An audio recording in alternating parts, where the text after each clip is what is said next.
So I moved to a new house when I was a kid, What's her last name? and my room didn't have any window blinds on it. And I had like some nighttime anxiety when I was younger, and so like I'd just be laying in bed and looking out into the street. Like from my view, there was this street lamp that was always on, kind of illuminating this one circle in the street.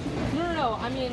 And like it wasn't like I could see anything, but in my kind of anxious state, I would just imagine these creepy things going on outside.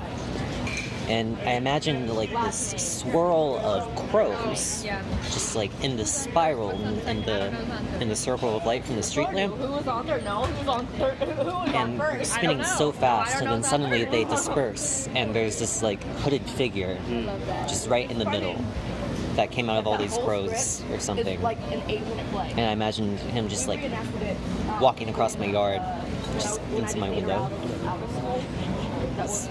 But again, it's like I didn't see it. It was just like imagined. It was imagined. Yeah. So in 6th grade was the first time I ever watched a scary movie. But then I watched Scream, which is like not a scary movie at all. But the opening scene where he throws a chair through a sliding glass door and it shatters and then he kills the girl really spooked me, because I have a sliding glass door in like our finished basement where I sleep at my parents' house.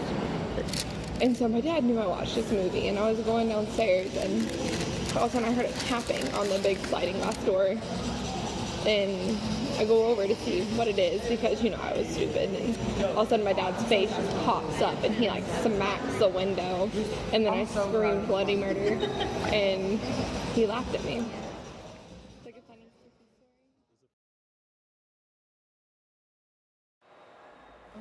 So, the other night, I think it was Tuesday, I walked into Founders, and I saw my friend sitting at desk, and I started talking to them. And I was talking to them for about maybe 5 minutes, but she's giving me this weird look. So then I was confused, and out of the corner of my eye, I realized there's a person just standing there staring at me. So I turned around, like completely to face them. It's just this dude, about like average height, in one of those all-body morph suits where you can't tell any physical properties of them, and they're just they're just like wearing the suit, mask on. So it's just a stranger in black fabric, just standing there, like not talking at all. And he just waves. So I wave, I say hello, and I turn back to my friend, and I'm just like, why is that weirdo just standing there? And she tells me, he's been there for about an hour and a half. And I didn't know who he was. I thought he was another person, so it was fine. But then I realized it wasn't that person, and I was scared. Eventually, and she said eventually they found out who he was, and that he wasn't, but he was being really weird and scaring people. Like, people were actually like terrified. People would come up to them and they were like screaming, like, "Oh my God, who is this man?" Because he would just stand behind the desk and just wave, just not talking. Like, he refused to talk or to take off his mask. He didn't take it off once while I was standing there, and he was just waving, and it was really weird just to see this guy just coming up to people, like just waving hello as if you know who this man is supposed to be, and you don't know.